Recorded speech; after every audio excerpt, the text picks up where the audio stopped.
Is she the one that speaks English or the other one? Yes. The other one, she's the one running. Oh no! Twin sisters Ursula and Sabina Eriksson sprinted into oncoming traffic on England's M6 motorway, leaving bystanders in shock. Once the first girl had run out, the second one, for some reason, also decided she was going to run out into the traffic as well. Days before the incident, the twins travelled from Ireland in the US to meet in Liverpool. They were overprotective of their bags, prompting concern from police. My main concern was that there was a bomb in the bag. However, they were dismissed as harmless and allowed to continue their journey. They eventually made their way onto a bus towards London, where they acted so strangely that they were removed and later spotted walking along the motorway's central reservation before jumping in front of the incoming traffic. Can you look after her for me? Among the debris of the motorway incident, police discovered smashed phones in their bags. I was convinced that there must have been some sort of drug or substance element to it. When police arrived at the scene, the twins jumped into the traffic once again. Ursula's legs were crushed by a truck, while Sabina was struck by a car. Incredibly, they both survived. As she ran out, he tried to grab her instinctively.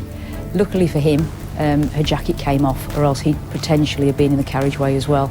Stay still for me. Keep your head still. Keep your head.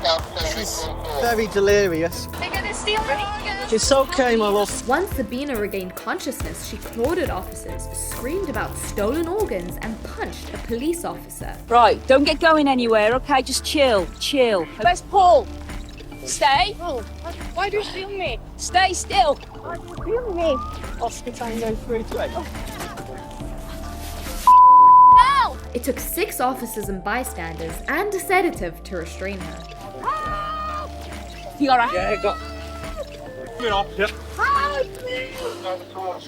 Ursula was hospitalized, but Sabina, appearing unharmed, was taken into custody. We say always in Sweden that an accident rarely comes.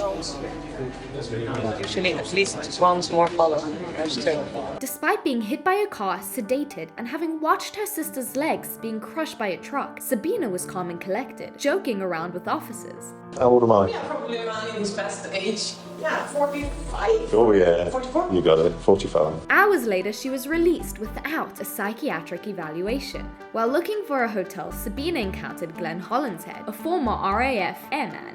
She seemed quite open and warm, but then in the quiet moments, she was getting quite paranoid. Glenn offered her shelter, and less than a day later, he was fatally stabbed and collapsed in front of his neighbor. His last words were, "Look after my dog." But sadly, Glenn was in the wrong place at the wrong time, trying to help somebody who was evidently, in my opinion, a psychopath. Sabina fled the scene, hitting herself with a hammer and throwing a roof tile at a bystander who tried to help. Her hair was like matted with blood. She started getting angry, she was kind of grunting at me. She hit me over the head and then she ran to the overpass. Her escape ended when she leapt 40 feet from a bridge, breaking her ankles and fracturing her skull. Yet again, she survived. Now, if Sabina Eriksson was genuinely and provably mentally ill, she's more to be pitied than scorned. At her trial, Sabina pled guilty to manslaughter, citing diminished responsibility due to a folie à deux, a shared psychosis that she claimed stemmed from Ursula's influence. Folie à deux